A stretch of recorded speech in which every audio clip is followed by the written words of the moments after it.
जय महाराष्ट्र। महायुतीने लाडक्या बहिणींसाठी योजना काढली, 1500 रुपये त्यांच्या खात्यामध्ये टाकायचे, तर त्यांनी टाकले देखील, त्यांनी बोलून नाही दाखवलं। 3-4 महिन्याचे 7500 टाकले, आता 2100 रुपये मिळतील। मी अनेकदा बोलतो, मी रोज बोलतो की गोरगरिबां महिलांसाठी अत्यंत महत्त्वाचं आहे।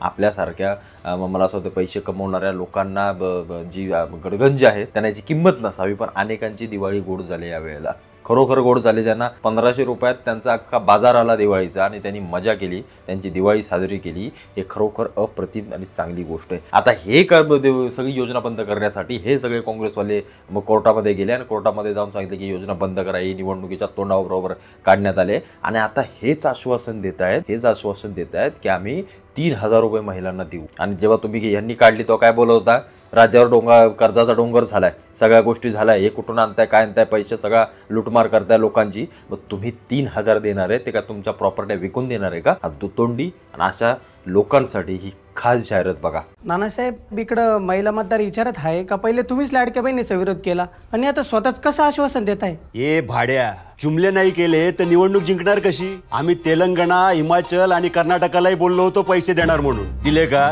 नाही ना? तू सांगून टाक देणार म्हणून।